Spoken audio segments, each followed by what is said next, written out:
ವೀಕ್ಷಕರೇ welcome to SPB tailor bro. ಇವತ್ತಿನ ಊಟದಲ್ಲಿ ನಾರ್ಮಲ್ ಬ್ಲೌಸ್ ನಮಗೆ ಕೊಟ್ಟು ಬೋಟ್ ನೆಕ್ನ ಕಟ್ಟಿಂಗ್ ಮಾಡಿ ಅಂತಂದ್ರೆ ಏನೆಲ್ಲ ಚೇಂಜಸ್ ಮಾಡ್ಕೊಳ್ಬೇಕು ಅನ್ನೋದನ್ನ ನಿಮಗೆ ತಿಳಿಸ್ಕೊಡ್ತೇನೆ. ಬನ್ನಿ ಈ ವಿಡಿಯೋದನ್ನ ಶುರು ಮಾಡೋಣ. ಮೊದಲಿಗೆ ನಮಗೆ ಬ್ಲೌಸ್ ಯಾವ ರೀತಿ ಇದೆ ಅನ್ನೋದನ್ನ ಫಸ್ಟ್ ಗಮನಿಸಿ, ಓಕೆನಾ. ಫಸ್ಟ್ ನೋಡಿ, ಬ್ಲೌಸ್ ಅಂತಕ್ಕಂಥದ್ದು ಈ ರೀತಿ ಇರೋದ್ರಿಂದ 4 ಭಾಗ ಮಾಡಿ ಹಾಕೊಳ್ಳಿ. ಇದನ್ನ ಈ ರೀತಿ ಕಂಪ್ಲೀಟ್, ಇದು ಬೇಸಿಕ್. ಪ್ರತಿ ಬ್ಲೌಸ್ ಕಟಿಂಗು ಕೂಡ ಇದೇ ಅಡಾಪ್ಟ್ ಆಗುವಂಥದ್ದು. ಇದನ್ನ ನಾವು ಕರೆಕ್ಟಾಗಿ ಇಟ್ಕೊಳ್ಬೇಕು, ಓಕೆನಾ. ಇದನ್ನು ಬಿಟ್ಟರೆ ಬೇರೆ ಆಪ್ಷನ್ ಇಲ್ಲ, ಓಕೆನಾ. ನಿಮಗೆ ಬ್ಲೌಸ್ ಕೊಟ್ಟಿದ್ದಾರೆ ಅಂತಂದರೆ ಇದೇ ಆಪ್ಷನಿಂದನೇ ನೀವು ಕ್ಲಿಯರ್ನ ಮಾಡ್ಕೊಳ್ಬೇಕು. ನೋಡಿ, ಕೆಳಗಡೆ ಈ ರೀತಿ ಸರ್ಕಲ್ ಶೇಪ್ ಅನ್ನೋದು ಬರುತ್ತೆ. ಇದಕ್ಕೆ ನಾವು 1/2 ಇಂಚ್ ಕಟ್ಟಿಂಗನ್ನು ಮಾಡ್ಕೊಳ್ಬೇಕಾಗತ್ತೆ ಕ್ರಾಸಲ್ಲಿ, ಓಕೆನಾ. ಎಲ್ಲಿ ಮಾರ್ಕ್ ಹಾಕಿದ್ದೀನಿ ಅಲ್ಲಿಗೆ ಇದನ್ನು ಕರೆಕ್ಟಾಗಿ ಇಟ್ಕೊಂಡು, ಓಕೆನಾ. ಇದನ್ನು ಈ ರೀತಿ ಇಟ್ಕೊಂಡು ನೀವು ಕರೆಕ್ಟಾಗಿ ಮಾರ್ಕನ್ನು ಹಾಕೋದಾದರೆ ನಿಮಗೆ ಇವರ ವೇಸ್ಟ್, ಸೊಂಟದ ಸುತ್ತಳತೆ ಏನಿದೆ ಅದು ಕರೆಕ್ಟಾಗಿ ಬರುತ್ತೆ, ಓಕೆನಾ. ಇದರಲ್ಲಿ ಏನು ಚೇಂಜಸ್ ಇರೋದಿಲ್ಲ. ಇದಾದ ನಂತರ ನಿಮಗೆ ಇಲ್ಲಿ ಏನೇನು ಚೇಂಜಸ್ ಮಾಡಬೇಕು ಅನ್ನೋದನ್ನು ನಾನು ನಿಮಗೆ ತಿಳಿಸ್ಕೊಡ್ತೇನೆ ನೋಡಿ, ಓಕೆನಾ. ಬೋಟ್ ನೆಕ್ಗೆ ಆರ್ಮೋಲ್ ಡೌನಿಂಗ್ ಇಲ್ಲಿಗೆ ಬರೋದಿಲ್ಲ, ಆದರೂ ಈ ಮಾರ್ಕ್ ನಮಗೆ ಬೇಕಾಗತ್ತೆ. ಇದು ಎಂಡಿಂಗ್, ಇದು ಡಿಸ್ಟೆನ್ಸ್ ಎಷ್ಟಿದೆ ಅಂತಕ್ಕಂಥ ಡಿಸ್ಟೆನ್ಸ್ ಇಲ್ಲಿಂದ ಇಲ್ಲಿಗೆ ಎಷ್ಟು ಬರುತ್ತೆ ನೋಡಿ. ಎಷ್ಟು ಬರ್ತಾ ಇದೆ? 10 ಇಂಚು ಬರ್ತಾ ಇದೆ. ಇದಿಷ್ಟೇ ಇರಲಿ, ಓಕೆನಾ. ಇದಾದ ನಂತರ ನಮಗೆ ಶೋಲ್ಡರ್ ಪಾಯಿಂಟ್ ಏನಿದೆ ಇಲ್ಲಿಗೊಂದು ಮಾರ್ಕನ್ನು ಹಾಕ್ಕೊಳ್ಳಿ. ಲೆಂತ್ ಪ್ಲಸ್ ಶೋಲ್ಡರ್ ಪಾಯಿಂಟ್, ಲೆಂತ್ಗೆ 1/2 ಇಂಚ್ ಎಕ್ಸ್ಟ್ರಾ ತೆಗೆದುಕೊಳ್ಬೇಕು. ಇದಿಷ್ಟು ಪಾಯಿಂಟ್ನ ಹಾಕ್ಕೊಳ್ಬೇಕು. ಶೋಲ್ಡರ್ ಪಾಯಿಂಟ್ ನಮಗೆ ಎಲ್ಲಿಗೆ ಬರ್ತಾ ಇದೆ? ರೆಡಿ 6 ಇಂಚು ಬರ್ತಾ ಇದೆ. ಇದು ನಮಗೆ 6.5 ಇಂಚು ಬರುತ್ತೆ ಸ್ಟಿಚಿಂಗ್ ಮಾರ್ಜಿನ್ ಸೇರಿಕೊಂಡ್ರೆ, ಓಕೆನಾ. ಈಗ ಇದನ್ನು ತೆಗಿಯೋಣ. ಇಷ್ಟು ಮಾರ್ಕ್ ಹಾಕ್ಕೊಂಡು ತೆಗೆದು ಬಿಡಿ. ಈಗ ಚೇಂಜಸ್ ಏನೇನು ಮಾಡಬೇಕು ಅನ್ನೋದನ್ನು ನಿಮ್ಗೆ ತಿಳಿಸ್ಕೊಡ್ತೇನೆ. ಇದು ಬ್ಯಾಕಲ್ಲಿ ಮಾತ್ರ. ಸೊ ಇದು ನಮಗೆ ಸ್ಟಿಚಿಂಗ್ ಮಾರ್ಜಿನ್ ಸೇರಿ ಬರುವಂಥದ್ದು, ಓಕೆನಾ. ಇದು ನಮಗೆ ಸ್ಟಿಚಿಂಗ್ ಮಾರ್ಜಿನ್ ಸೇರಿ ಬರುವಂಥದ್ದು. ಇಲ್ಲಿ ನಾವೇನು ಮಾಡಬೇಕು ಅಂದರೆ, ಈಗ ನೋಡಿ ನಮಗೆ ರೆಡಿಗೆ 6 ಇಂಚು ಇದಿದೆ. ಸೊ ಶೋಲ್ಡರ್ ಡ್ರಾಪ್ ಆಗ್ತಾ ಇರೋದ್ರಿಂದನೇ ಡೋರಿನ ಕಟ್ಕೊಂಡಿದ್ದಾರೆ. ಸೊ ಹಾಗಾಗಿ ಇದು 5.5 ಇಂಚಿನ ಬ್ಲೌಸ್ ಇವ್ರಿಗೆ ಬೇಕಾಗುತ್ತೆ, ಬಟ್ 6 ಇಂಚಿನ ಇಟ್ಕೊಂಡಿದ್ದಾರೆ. 1/2 ಇಂಚ್ ಶೋಲ್ಡರ್ ಡ್ರಾಪ್ ಆಗ್ತಾ ಇದೆ ಅಂತ ನಮ್ಮ ಅನಿಸಿಕೆ, ಮೇಲ್ನೋಟಕ್ಕೆ ಕಾಣ್ತಾ ಇದೆ. ಸೊ ಇದಕ್ಕೇನು 1/2 ಇಂಚ್ ಸ್ಟಿಚಿಂಗ್ ಮಾರ್ಜಿನ್ ಸೇರಿದ್ರೆ 6.5 ಇಂಚು ಆಯಿತು. ಈಗ ನಾವೇನು ಮಾಡಬೇಕು ಇದನ್ನ ಅಂತಂದರೆ, ಈಗ ಜಸ್ಟ್ 1/2 ಇಂಚ್ ಏನಿದೆ ಇದಕ್ಕೆ ಇನ್ನೊಂದು ಅರ್ಧ ಇಂಚಷ್ಟು ನಾವು ಸೇರಿಸ್ಕೊಳ್ಬೇಕು. ಯೂಶ್ವಲಿ ಓವರ್ ಆಲ್ ಎಷ್ಟು ಸೇರಿಸ್ಕೊಳ್ಬೇಕು ಅಂದರೆ, ರೆಡಿ ಇರುವಂತಹ ಬ್ಲೌಸ್ಗೆ ನೀವು ನಿಮ್ಮ ಮೆಜರ್ಮೆಂಟ್ ಇಲ್ಲಿ ನಮಗೆ 5.5 ಸಿಗ್ತಾ ಇದೆ, ಇದು ನಮಗೆ 10 ಇಂಚು ಸಿಗ್ತಾ ಇದೆ ಅಂತಂದರೆ, ನೀವು ಇವರಿಗೆ ರೆಡಿ ಎಷ್ಟಕ್ಕೆ ಬರಬೇಕು ಅಂದರೆ 7 ಇಂಚಿಗೆ ಬರಬೇಕು, ಓಕೆನಾ. ರೆಡಿನೇ 7 ಇಂಚಿಗೆ ಬರಬೇಕು ಇವರಿಗೆ. ಆಗ ಮಾತ್ರ ಫಿಟ್ಟಿಂಗ್ ಪರ್ಫೆಕ್ಟಾಗಿ ಕುತ್ಕೊಳ್ಳುತ್ತೆ. ಯಾವುದು? ಬೋಟ್ ನೆಕ್ದು. ಈಗ ನಾವು ಓವರ್ ಆಲ್ ಎಷ್ಟು ಇಂಚ್ ಇನ್ಕ್ರೀಸ್ ಮಾಡಿದ್ದೀವಿ? ಇಲ್ಲಿ 1 ಇಂಚ್ ಇನ್ಕ್ರೀಸ್ ಮಾಡಿದ್ದೀವಲ್ವಾ. ಟೋಟಲ್ 7 ಇಂಚ್ ಇದೆ. ಇಲ್ಲಿ ಆರ್ಮೋಲ್ ಡೌನಿಂಗ್ ನೋಡಿ ಇವ್ರದ್ದು ಎಷ್ಟು ಬರ್ತಾ ಇದೆ. ಆರ್ಮೋಲ್ ಡೌನಿಂಗ್ ಎಷ್ಟಕ್ಕೆ ಬರ್ತಾ ಇದೆ? 7 ಇಂಚಿಗೆ ಬರ್ತಾ ಇದೆ. ಈಗ ನಾವೇನು ಮಾಡಬೇಕು? ಇದನ್ನು 7.5 ಇಂಚಿಗೆ ಮಾಡ್ಕೊಳ್ಬೇಕು, ಓಕೆನಾ. 7.5 ಇಂಚಿಗೆ ಡೌನಿಂಗ್ ಮಾಡಿಕೊಂಡು ನೀವು ಇಲ್ಲಿ ಮಾರ್ಕನ್ನು ಹಾಕಬೇಕು. ರೆಗ್ಯುಲರ್ ಬ್ಲೌಸ್ಗೆ ಬರ್ತಕ್ಕಂಥ ಮೆಜರ್ಮೆಂಟ್ ಇದು. ಬೋಟ್ ನೆಕ್ಗೆ ಆರ್ಮೋಲ್ ಡೌನಿಂಗ್ ಅಂತಕ್ಕಂಥದ್ದು ಇಷ್ಟು ಇಳಿಯುತ್ತೆ. ಇಲ್ಲಿ ಏನಾಗುತ್ತೆ ಅಂದರೆ ನಿಮಗೆ ಟೋಟಲ್ 7 ಇಂಚ್ ಇದೆ. ಸ್ಟಿಚಿಂಗ್ ಮಾರ್ಜಿನ್ ಹೋದರೆ ನಿಮಗೆ 6.5 ಇಂಚು ಅಂದರೆ 13 ಇಂಚಿನ ಶೋಲ್ಡರ್ ಇವ್ರಿಗೆ ಕರೆಕ್ಟಾಗಿ ಕುತ್ಕೊಳ್ಳುತ್ತೆ, ಓಕೆನಾ. ಇದಾದ ನಂತರ ನಮಗೆ 1/2 ಇಂಚ್ ಇನ್ಕ್ರೀಸ್ ಮಾಡಿಕೊಂಡು ಆರ್ಮೋಲ್ ಡೌನಿಂಗನ್ನು ಇಟ್ಕೊಂಡಿದ್ದೀವಿ 7.5 ಇಂಚಿಗೆ. ಇಲ್ಲಿ ಎಷ್ಟಿದೆ? 7 ಇಂಚಿದೆ ಅಲ್ವಾ. ಇಲ್ಲಿ ನಾವೇನು ಮಾಡಬೇಕು? 7 ಇಂಚಿಗೆ ಮಾರ್ಕನ್ನು ಹಾಕೋಬೇಕು. 7 ಇಂಚಿಗೆ ಮಾರ್ಕನ್ನು ಹಾಕ್ಕೊಂಡು,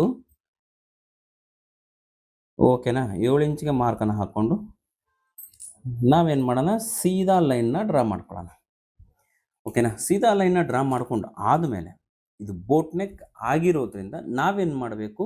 ಇಲ್ಲಿ 1/2 ಇಂಚು ಒಳಗಡೆ ತೆಗೆದುಕೊಳ್ಬೇಕು, ಓಕೆನಾ. ಇದು 1/2 ಇಂಚ್ ಒಳಗಡೆ ತೆಗೆದುಕೊಳ್ಳೋದ್ರೆ ಏನಾಗುತ್ತೆ ಅಂದರೆ ನಿಮಗೆ ಫಿನಿಶಿಂಗ್ ಅನ್ನೋದು ಪರ್ಫೆಕ್ಟಾಗಿ ಬರುತ್ತೆ, ಓಕೆನಾ. ಯಾವುದೇ ರೀತಿಯ ವ್ಯತ್ಯಾಸ ಆಗೋದಿಲ್ಲ, ಅಷ್ಟು ಪರ್ಫೆಕ್ಟಾಗಿ ನಿಮಗೆ ಬರುತ್ತೆ. ಅದಕ್ಕಿಂತ ಮುಂಚೆ ನೀವೇನು ಮಾಡಬೇಕು ಅಂತಂದರೆ, ನಾವು ಶೋಲ್ಡರ್ ಸ್ಲೋಪನ್ನು 1/2 ಇಂಚು ಕೊಡಲೇಬೇಕು ನೀವು, ಓಕೆನಾ. ಇದನ್ನು ಮರ್ತುಬಿಟ್ಟಿದೆ ಹೇಳೋದು ನಿಮಗೆ. 1/2 ಇಂಚು ಶೋಲ್ಡರ್ ಸ್ಲೋಪನ್ನು ನೀವು ಕೊಟ್ಕೊಳ್ಳಿ. ಬೋಟ್ ನೆಕ್ಕಿಗೆ ಒಂದು ಇದು ಕಂಪಲ್ಸರಿ ಕೊಡಲೇಬೇಕು. ಈಗ 1/2 ಇಂಚು ಶೋಲ್ಡರ್ ಸ್ಲೋಪ್ ಕೊಟ್ಟಾದ ನಂತರ ನಿಮಗೆ ಎಷ್ಟಕ್ಕೆ ಬರ್ತಾ ಇದೆ? ಇದು 7 ಇಂಚಿಗೆ ಬರುತ್ತೆ. ಇದಕ್ಕೇನು ಮಾಡಬೇಕು ನಾವು 1/2 ಇಂಚ್ ಸ್ಲೋಪ್ ಕೊಟ್ಟಿದ್ದೀವಲ್ಲ 7ವರೆಗೆ ಮಾರ್ಕ್ ಮಾಡ್ಕೋಬೇಕು, ಕೆಳಗಡೆ ಇಳಿಸ್ಕೊಳ್ಬೇಕು. ಇದು 100% ನೆನಪಿರಲಿ ನಿಮಗೆ. ಓಕೆನಾ? ಈಗ ಸ್ವಲ್ಪ ನಿಮಗೆ ಕನ್ಫ್ಯೂಸ್ ಆಗಿರ್ಬೋದು, ಆಗಬೇಡಿ, ಇನ್ನೊಂದು ಸರಿ ರಿವೈಂಡ್ನ ಮಾಡ್ಕೊಳ್ಳಿ. ಇಲ್ಲಿ ನಮಗೆ 10 ಇಂಚಿಗಿದೆ, 10 ಇಂಚಿಗೆ ಮಾರ್ಕನ್ನು ನೀವು ಹಾಕೋಬೇಕು. ಹಾಕೊಂಡು ಇದು ಏನಿದೆ ಕರೆಕ್ಟಾಗಿರುತ್ತೆ, ಸೊಂಟ ಸುತ್ತಳತೆಯಲ್ಲಿ ಏನು ಚೇಂಜಸ್ ಇರೋಲ್ಲ. ಇದನ್ನು ಈ ರೀತಿ ನೀವು ಮಾರ್ಜಿನ್ಗೋಸ್ಕರ ಬಿಟ್ಕೊಳ್ಬೇಕು.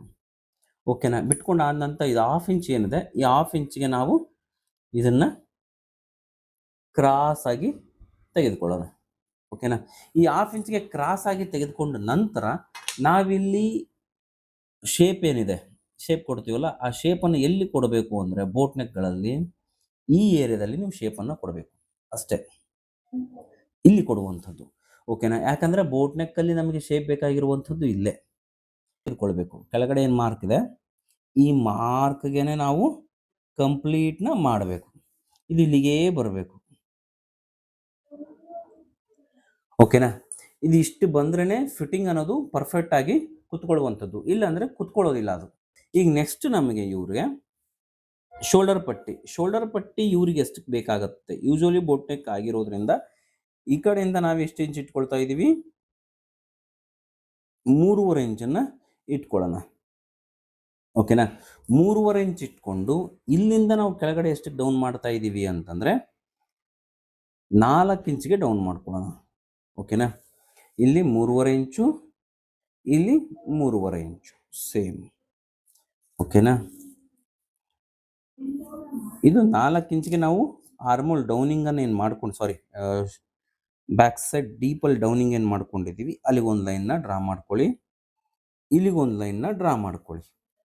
ಓಕೆನಾ? ಇದು ಬಹಳ ಸಿಂಪಲ್ ಅಂದರೆ ಬಹಳ ಸಿಂಪಲಾಗಿ ನಿಮ್ಗೆ ತಿಳಿಸ್ಕೊಡ್ತಾ ಇದ್ದೀನಿ.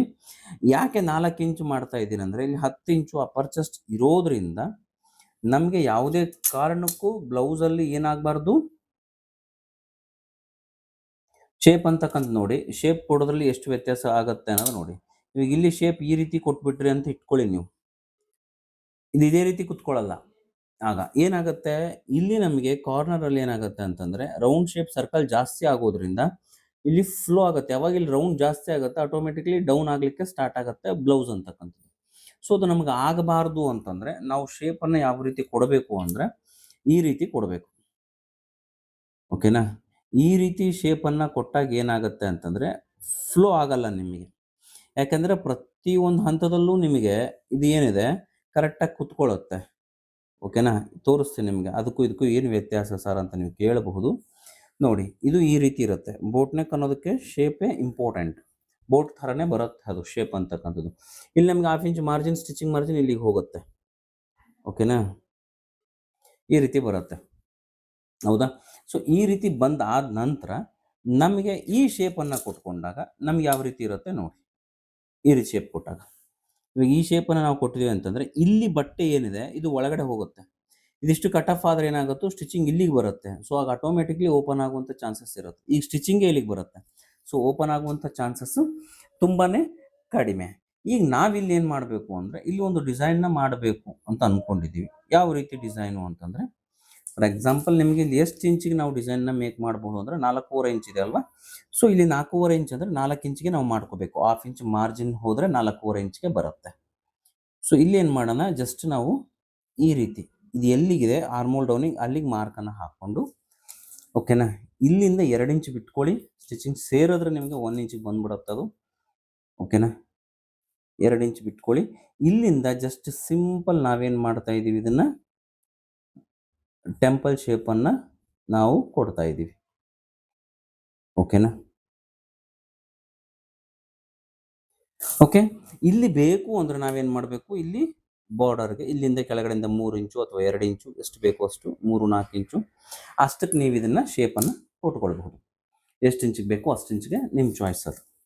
ಓಕೆನಾ? ಮಿನಿಮಮ್ 3 ಇಂಚ್ ಇಟ್ಕೊಳ್ಳಿ, ಪರ್ಫೆಕ್ಟಾಗಿರುತ್ತೆ. ಇಲ್ಲ 2 ಇಂಚಿಗೆ ಇಟ್ಕೊಳ್ತೀರಿ 2 ಇಂಚ್ ಇಟ್ಕೊಳ್ಳಿ, ಏನು ತೊಂದರೆ ಇಲ್ಲ. ಇನ್ನೊಂದು ಸ್ಲೈಸ್ ಅಂದರೆ ಇನ್ನೊಂದು ಪಟ್ಟಿಯನ್ನು ನೀವು ಜೋಡಿಸ್ಕೊಳ್ಬಹುದು. ಈ ಟೆಂಪಲ್ ಶೇಪಲ್ಲಿ ನೀವು 2 ರೀತಿ 3 ರೀತಿ ಕಳ್ಬೋದು. ಇಲ್ಲಿ ಸ್ಕ್ಯಾಲಪ್ ಡಿಸೈನ್ ಟೈಪ್ ನಾವು ಶೇಪನ್ನು ನಾವು ಕೊಟ್ಕೊಳ್ಬೋದು. ಓಕೆನಾ? ಇವಿಷ್ಟು ಮೇನ್ ಬ್ಯಾಕಲ್ಲಿ ಚೇಂಜ್ ಮಾಡುವಂಥದ್ದು ಯಾವ್ದ್ಯಾವುದು, ಶೋಲ್ಡರ್ ಮತ್ತು ಆರ್ಮೋಲ್ ಡೌನಿಂಗ್. ಇದಿಷ್ಟು ಪರ್ಫೆಕ್ಟಾಗಿ ಬಂತು ಅಂದರೆ ನಿಮಗೆ ಎಲ್ಲೂ ಪ್ರಾಬ್ಲಮ್ ಬರಲ್ಲ. ಸೊ ಅಷ್ಟು ಕರೆಕ್ಟಾಗಿ ಇದು ಕೂತ್ಕೊಳ್ಳುತ್ತೆ. ಓಕೆನಾ? ಐ ಹೋಪ್ ವಿಡಿಯೋ ನಿಮಗೆ ಯೂಸ್ ಆಗಿದೆ ಅಂತ ಅಂದ್ಕೊಂಡಿದ್ದೀನಿ.